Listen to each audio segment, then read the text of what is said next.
Hello दोस्तों, मानक अध्ययन क्लासेस में आपका स्वागत है।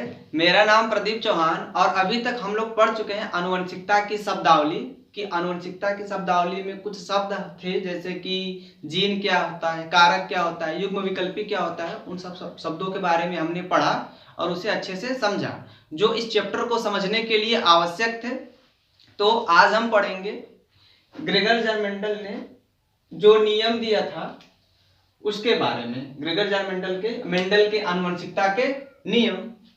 तो मेंडल ने अपने प्रयोग के आधार पर 3 नियम दिए थे। प्रभाविता का नियम, पृथक्करण का नियम जिसे युग्मकों की शुद्धता का नियम कहते हैं, और तीसरा नियम था स्वतंत्र अपव्यूहन का नियम, जिसमें से प्रभाविता का नियम और पृथक्करण का नियम, ये जो 2 नियम थे, उन्होंने एक संकर संकरण यानी मोनोहाइब्रिड क्रॉस से दिया था, और जबकि स्वतंत्र अपव्यूहन का नियम उन्होंने द्विसंकर संकरण से दिया था।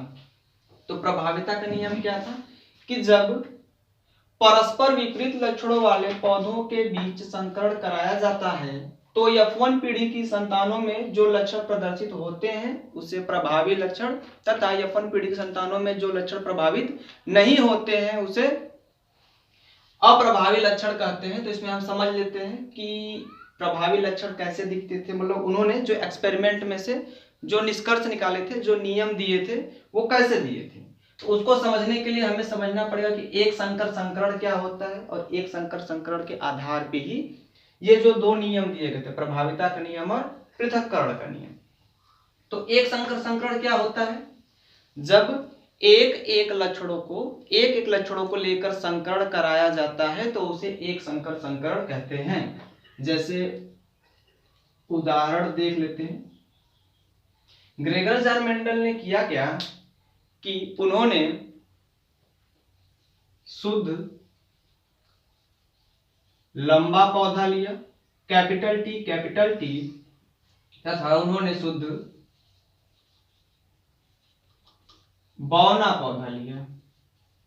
शुद्ध इसलिए कह रहे हैं क्योंकि इसमें दोनों जीन एक समान है, और ये पौधा जो होगा कैपिटल टी वाला जो जीन वाला जो पौधा होता है वो लंबा पौधा है, इसलिए इसको शुद्ध लंबा कहते हैं। और शुद्ध बौना स्मॉल टी मतलब जो पौधा था उसके अंदर का जो जीन होगा वो स्मॉल टी होगा, और दोनों जीन एक समान है, इस वजह से इसे शुद्ध कहते हैं। और इनमें होगा अर्धसूत्री विभाजन। अर्धसूत्री विभाजन क्या होता है, जनरली कोशिकाओं में 2 प्रकार का विभाजन होता है। यदि मान लीजिए इस कोशिका के अंदर 2n क्रोमोसोम है, जब इसमें समसूत्री विभाजन होगा तो एक कोशिका से 2 कोशिका बनेंगी, और प्रत्येक कोशिका के अंदर 2n क्रोमोसोम यानी गुणसूत्र होगा। इस तरह के विभाजन को समसूत्री विभाजन कहते हैं। और जब किसी कोशिका के अंदर 2n क्रोमोसोम हो और इसमें जब अर्धसूत्री विभाजन हो तो इससे जो नई कोशिकाएं बनती हैं उसमें n क्रोमोसोम हो, मतलब जो मुख्य जो क्रोमोसोम होता है, मातृ कोशिका में जो क्रोमोसोम होता है उसके गुणसूत्र के आधा हो जाए उसकी पुत्री कोशिकाओं में, तो इसे कहते हैं अर्धसूत्री विभाजन। समसूत्री विभाजन में एक कोशिका से 2 कोशिकाएं बनती हैं, और जबकि अर्धसूत्री विभाजन में एक कोशिका से 4 कोशिकाएं बनती हैं। ठीक है। तो जब शुद्ध लंबा और इन्होंने शुद्ध बौना पौधा लिया तो शुद्ध लंबे पौधे के जनन कोशिकाओं में जब हुआ अर्धसूत्री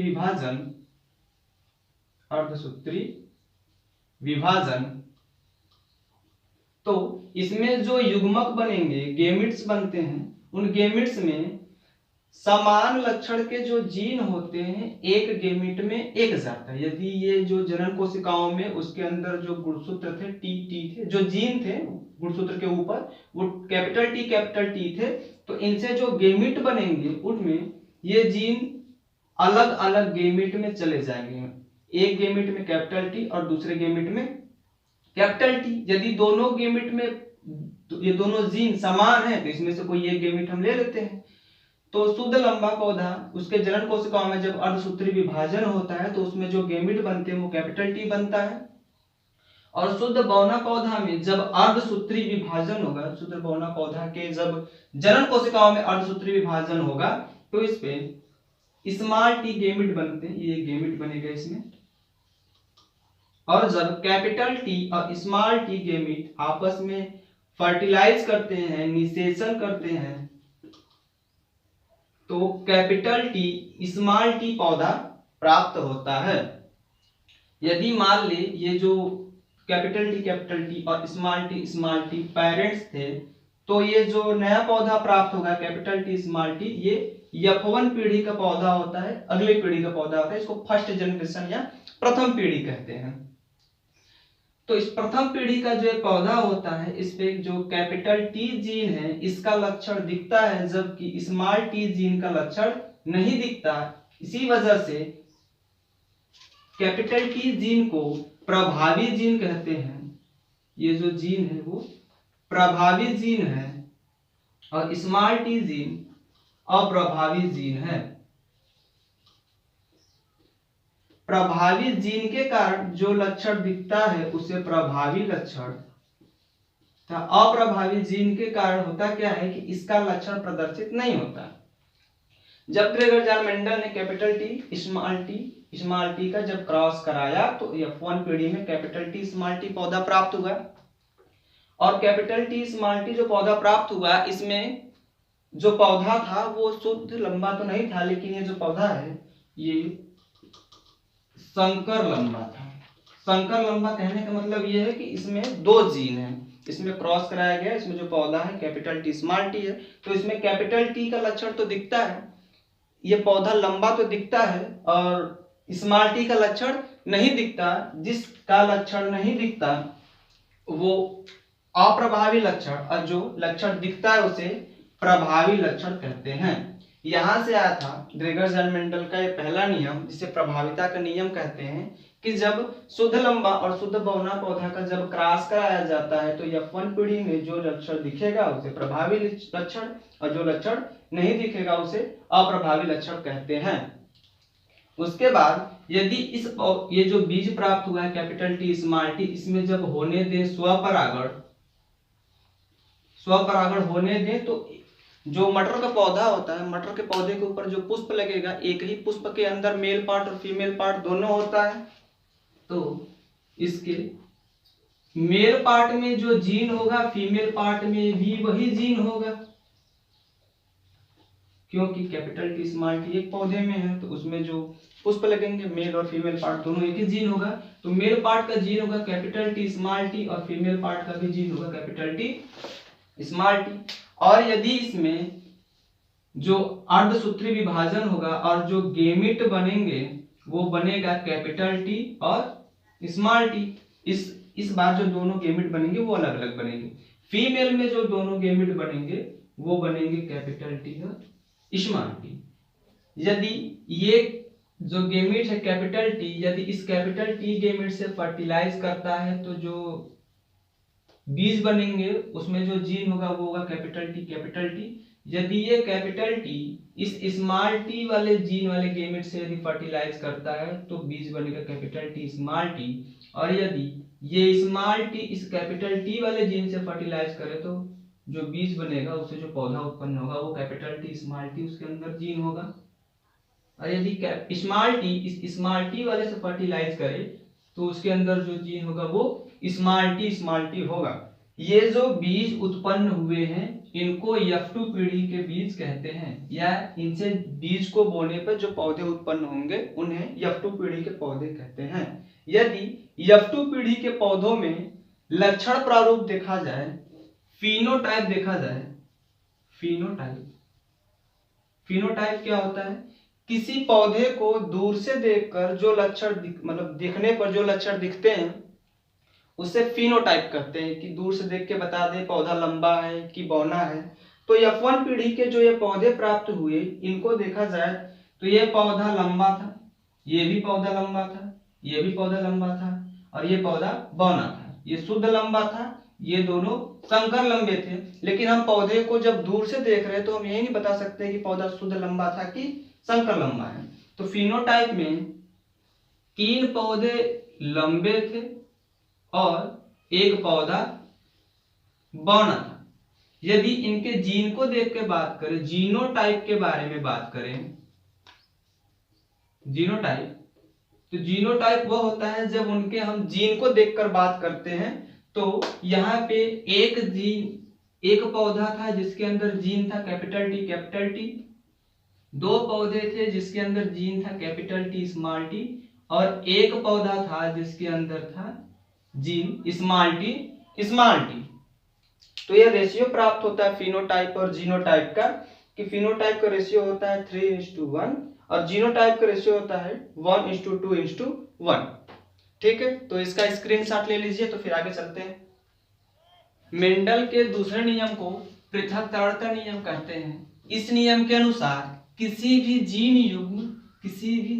युग्म मीन्स जीन के जोड़े, या तो कैपिटल टी या तो स्मॉल टी के अवयव युग्म, इनसे जो गेमिट बनते हैं, इनसे जो गेमिट बनेगा, ऐसे गेमिट बनेगा कैपिटल टी और स्मॉल टी, अवयव युग्म निर्माण के समय एक दूसरे से पृथक हो जाते हैं और एक युग्मक के जीन, युग्मक का एक ही जीन, मतलब इस जो प्लांट में जो capital T small T gene है, इनसे जब युग्मक गेमिट का निर्माण होता है तो इसमें एक लक्षण की जो दोनों जीन हैं एक साथ नहीं जाते। एक लक्षण के एक जीन एक युग्मक में तथा दूसरे लक्षण का दूसरा जीन एक युग्मक में जाता है, पहुंचता है। इसलिए इसे युग्मकों की शुद्धता का नियम कहते हैं। जो ग्रेगर मेंडल के पृथक्करण का नियम था, इसे भी एक संकर संकरण द्वारा दिया गया था। मतलब एक संकर संकरण के प्रयोग के द्वारा जो निष्कर्ष निकला था, उस निष्कर्षों से पृथक्करण का नियम दिया गया था।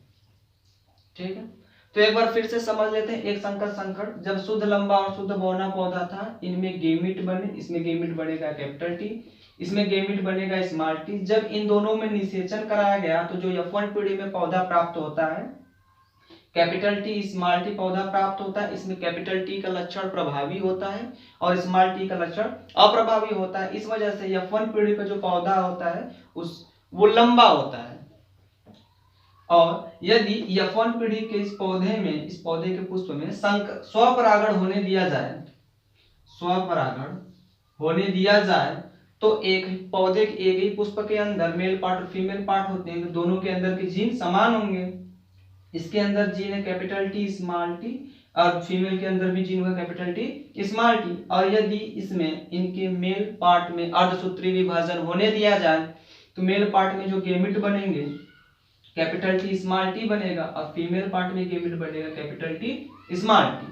तो मेल पार्ट में F1 पीढ़ी में दोनों जीन एक साथ थे कैपिटल टी स्मॉल टी, और जब मेल पार्ट और फीमेल पार्ट में जब गेमिट बने तो गेमिट बनते के समय ये दोनों जीन अलग अलग गेमिट में चले जाते हैं।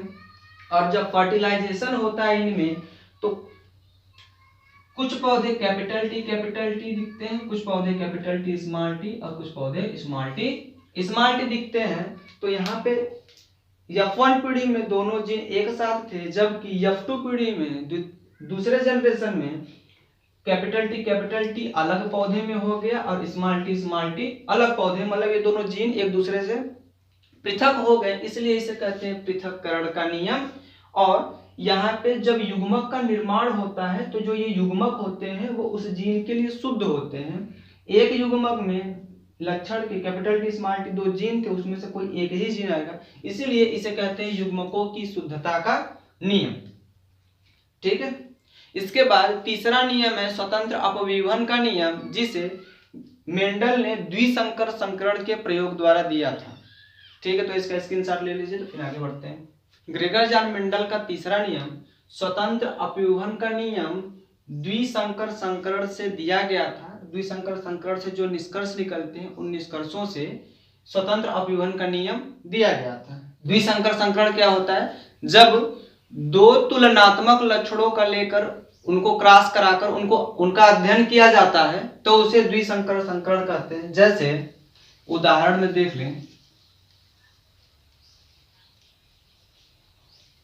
ग्रेगर जान मेंडल ने किया क्या कि उन्होंने कैपिटल R कैपिटल Y मतलब उन्होंने एक बीज लिया जो गोल था,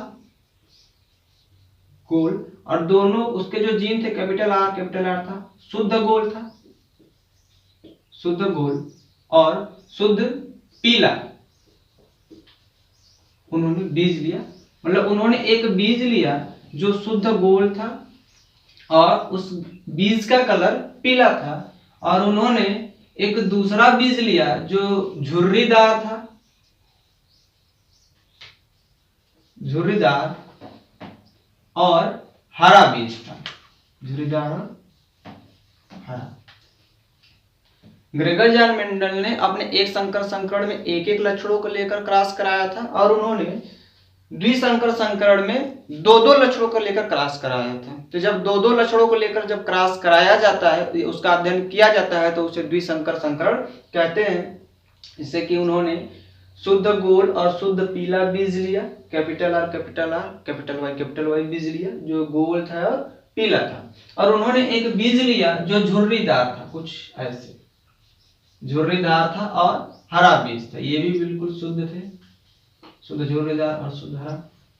तो जब इस पौधे के पुष्प में अर्धसूत्री विभाजन हुआ, अर्धसूत्री विभाजन हुआ, तो अर्धसूत्री विभाजन से गेमिट बनते हैं, और एक गेमिट में एक लक्षण के दोनों जीन एक साथ नहीं जाते हैं। यदि इसमें गेमिट बनेगा तो कैपिटल आर कभी एक साथ नहीं आ सकते, एक लक्षण के एक ही जीन आएगा। यदि गोल के लिए लक्षण के लिए कैपिटल आर, इसमें से एक आएगा कैपिटल आर और दूसरा आएगा कैपिटल वाई, और दूसरा जो जीन का जोड़ा बनेगा वो भी कैपिटल आर वाई बनेगा, तो उसमें से कोई एक ले लेते हैं। ये बना गेमिट, और स्मॉल वाई झुर्रीदार हरे बीज में यदि अर्धसूत्री विभाजन हुआ, इसके बीज था उसको बोया गया, उसमें पुष्प खिला, पौधा पुष्प खिला, यदि उसमें अर्धसूत्री विभाजन हो तो इसके अंदर जो गेमिट बनेंगे उसमें जो जीन होगा स्मॉल वाई, और इसमें जब निषेचन हुआ तो जो यदि इसको मान लिए पेरेंट जनरेशन थी, तो F1 पीढ़ी में जो पौधे या बीज प्राप्त होंगे उनके अंदर जीन होगा capital R capital Y small Y, ये F1 पीढ़ी का बीज था। यदि इस बीज को यदि बोया गया और उससे पौधा उत्पन्न हुआ, फिर उसमें संकरण हुआ, हाइब्रिडाइजेशन हुआ, ये जो बीज उसमें जो बीज लगे उसमें ये जो कैपिटल आर स्मॉल आर था, इसमें कैपिटल आर का जीन प्रभावी था, स्मॉल आर का जीन अप्रभावी था, जिससे F1 पीढ़ी में जो बीज उत्पन्न हुआ वो गोल था और कैपिटल वाई की वजह से पीला था। ये जो बीज था वो था संकर गोल और संकर पीला, ठीक है। और यदि जो F1 पीढ़ी के बीज था, यदि इसमें होने दिया गया स्वपरागण होने दिया गया, तो एक ही पुष्प के अंदर मेल पार्ट और फीमेल पार्ट दोनों होंगे। मेल पार्ट के अंदर वही जीन होगा जो फीमेल पार्ट के अंदर जीन होगा, तो मेल पार्ट के अंदर जीन होगा capital R capital Y small Y, और फीमेल पार्ट के अंदर जीन होगा capital R capital Y small Y. अब मेल पार्ट के अंदर होगा फिर से वही अर्धसूत्री विभाजन और बनेगा गेमिट। गेमिट बनाने के लिए इनमें एक तरीका होता है, टेक्निक होता है याद करने के लिए, फार्मूला होता है 2 के पावर n। ये n है विषम युग्मजी की संख्या है, विषम युग्मजी की संख्या। विषम युग्मजी क्या होता है? जब किसी एक ही लक्षण के जो दोनों जीन हो अलग अलग हो, यदि मान लीजिए यहाँ पे गोल के लिए बात किया जा रहा है, तो एक की वजह से जो बीज है वो गोल होगा और एक की वजह से झुर्रीदार है, दोनों जीन अलग अलग हैं, तो जीनों के इस जोड़े को बोलेंगे कि वो है विषम युग्मजी, और ये भी है विषम युग्मजी। तो इस फार्मूले के आधार पर 2 के पावर n, तो एक ये जीन विषम युग्मजी वाले हैं, एक ये जीन विषम युग्मजी है, तो 2 के पावर 2 बराबर 4, यानी कि यहाँ पे जो गेमिट बनेंगे वो 4 बनेंगे। कौन कौन से गेमिट बनेंगे? 4। एक बनेगा कैपिटल आर कैपिटल वाई, एक ही लक्षण के दोनों जीन एक साथ कभी नहीं जा सकते, कैपिटल आर कैपिटल वाई। एक बनेगा कैपिटल आर स्मॉल वाई, एक बनेगा स्मॉल आर कैपिटल वाई, और एक बनेगा स्मॉल आर स्मॉल वाई। और जो मेल के अंदर जीन है वही फीमेल के अंदर भी जीन है, तो उसके अंदर भी यही गैमेट बनेंगे, capital R capital Y, capital R small Y, small R capital Y और स्मॉल आर स्मॉल वाई।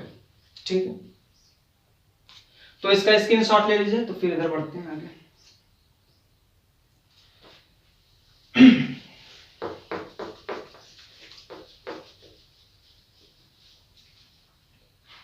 तो अब इसको हो सकता है कि capital R capital Y, capital R capital Y से फर्टिलाइज करे, हो सकता है कि ये इससे फर्टिलाइज करे या इससे फर्टिलाइज करे। तो इसको सिंपल बनाने के लिए एक वैज्ञानिक थे जिनका नाम था पुनेट, और उन्होंने दिया पुनेट स्क्वायर। तो पुनेट स्क्वायर में करते क्या है कि ऊपर की तरफ, ऐसे ऊपर की तरफ मेल गैमेट रखते हैं और ये साइड में फीमेल गैमेट रखते हैं। तो जो पुनेट स्क्वायर था उसके अंदर ऐसे बनाते हैं, स्क्वायर बनाते हैं। तो स्क्वायर कैसे बनाते हैं कि जितने मेल गैमेट हैं और जितने फीमेल गैमेट हैं, इन दोनों का आपस में गुणा कर देते हैं। जैसे 4 मेल गैमेट है, 4 फीमेल गैमेट है, तो 4 का 4 में गुणा करेंगे तो 16 आएगा। तो ये जो स्क्वायर बनेगा इसके अंदर 16 बनेंगे। ठीक है, 16 स्क्वायर बन गए। और इसके ऊपर यहाँ पे मेल गैमेट रखेंगे। तो मेल गैमेट है capital R capital Y, capital R small Y, small R capital Y और स्मॉल आर स्मॉल वाई। इसी तरह फीमेल गैमेट भी यहाँ पे रखेंगे जो बिल्कुल सेम है, capital R capital Y, capital R small Y, small R small Y, small R capital Y, small R small Y. अब हो सकता है कि ये वाला गैमेट इस वाले गैमेट से फर्टिलाइज करे, तो जो बीज बनेगा वो बनेगा capital R capital Y capital Y. और यहाँ पे जो बीज बनेगा उसके अंदर जो जीन होंगे वो capital R capital Y small Y. और इसके अंदर जो जीन होंगे वो होगा capital R small R capital Y. और इसके अंदर जीन होंगे capital R small R capital Y small Y. इसी तरह आगे सब भर लेंगे, capital R small Y capital R capital Y small Y. कोशिश करते हैं जो समान लक्षण वाले जो जीन है उनको एक साथ रखें, या जो प्रभावी लक्षण वाला जीन है उसको अप्रभावी लक्षण के पहले लिखते हैं। Capital R small Y, capital R small R capital Y small Y, capital R small Y small Y, capital R small R capital Y capital R small R capital Y small Y, small R capital Y small R capital Y small Y. यहाँ पे बनेंगे capital R capital Y small Y, capital R small Y small Y, small R capital Y small Y, और यहाँ पे small R small Y small Y. ये जो पौधे जो बीज प्राप्त होंगे ये F2 पीढ़ी के होंगे, और ये जो प्राप्त हुआ वो F1 पीढ़ी का हुआ। तो F1 पीढ़ी में यदि स्वपरागण होने दिया गया तो F2 पीढ़ी में जो बीज होंगे वो ऐसे प्राप्त होंगे। यदि इसमें जो फिनोटाइप रेशियो देखा जाए, जो लक्षण प्रारूप होता है, लक्षण प्रारूप देखा जाए, फिनोटाइप मतलब बाहर से देखने पे जो लक्षण दिखता है उसको फिनोटाइप कहते हैं। तो ये जो पौधा होगा, ये पौधे का जो ये बीज होगा वो गोल और पीला दिखेगा, गोल और पीला। तो गोल पीला बीज ये दिखेगा, ये दिखेगा गोल और पीला, ये गोल पीला, ये भी गोल पीला दिखेगा, ये भी गोल पीला दिखेगा। यहाँ पे कैपिटल आर स्मॉल आर है, कैपिटल वाई स्मॉल वाई है, जिसमें कैपिटल आर प्रभावी होने की वजह से वो बीज गोल दिखेगा, और कैपिटल वाई प्रभावी होने की वजह से वो बीज पीला दिखेगा। ये भी गोल और पीला, ये गोल दिखेगा और हरा दिखेगा, क्योंकि इसमें कैपिटल वाई नहीं है, स्मॉल वाई है, इसके वजह से वह बीज हरा दिखेगा। तो 1 2 3 4 5 6 7 8 9, तो जो गोल पीला बीज होंगे वो 9 होंगे। उसके बाद गोल होंगे बीज और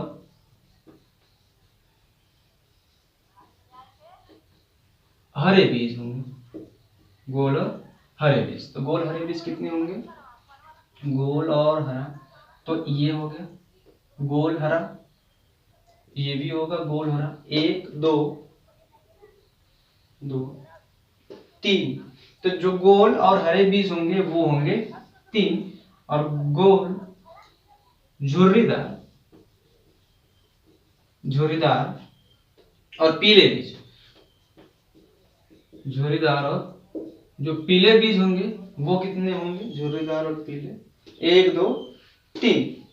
झुर्रीदार और पीले बीज 3 होंगे, और सिर्फ यही एक बचा जो होगा झुर्रीदार और हरा, झुर्रीदार और जो हरा होगा ये होगा 1। यानी कि जो फिनोटाइप रेशियो मिलता है वो मिलता है 3:9:3:3:1। 9 बीज गोल पीले होंगे, 3 गोल हरे होंगे, 3 झुर्रीदार पीले होंगे, और 1 झुर्रीदार हरा बीज होगा। तो ग्रेगर-जान मेंडल ने जो स्वतंत्र अपव्यूहन का नियम था उसमें यह कहा कि जब 2-2 लक्षणों का क्रॉस कराया जाता है, 2-2 लक्षणों के जीन का जब ये लक्षणों का जब क्रॉस कराया जाता है तो F1 पीढ़ी में सभी जीन एक साथ थे, capital R small r capital Y small y, लेकिन और F2 पीढ़ी में जब उनमें स्वपरागण होने दिया गया, F2 पीढ़ी में जो बीज प्राप्त हुए वो गोल वाला जो जीन था वो पीले वाले जीन पे कोई प्रभाव नहीं डाल रहा था, और झुर्रीदार वाला जीन हरे वाले जीन जो ये जीन था स्मॉल y जीन पे कोई प्रभाव नहीं डाल रहा था। एक जीन दूसरे जीन पे कोई प्रभाव नहीं डाल रहे थे, सिर्फ एक लक्षणों वाले जीन पे प्रभाव डाल रहे थे। जो गोल बीज होता है वो पीले भी हो सकते हैं और हरे भी हो सकते हैं, या जो झुर्रीदार बीज होते हैं वो पीले भी हो सकते हैं या हरे भी हो सकते हैं। तो इसी को बोलते हैं स्वतंत्र अपव्यूहन का नियम, कि एक जो लक्षण का जीन है दूसरे लक्षण के जीन को प्रभावित नहीं करते, एक दूसरे से स्वतंत्र होते हैं और एक पीढ़ी से दूसरी पीढ़ी में जाते हैं। इसी को कहते हैं स्वतंत्र अपव्यूहन का नियम, और ये था द्विसंकर संकरण, डाइहाइब्रिड क्रॉस। ठीक है, तो इसका स्क्रीनशॉट ले लीजिए।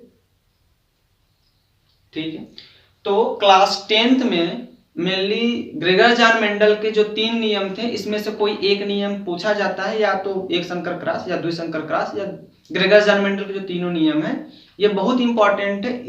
इन 3-4 हेडिंग में से कोई एक हेडिंग फिक्स है कि आएगा। ठीक है, तो मेहनत करते रहिए। Thank you.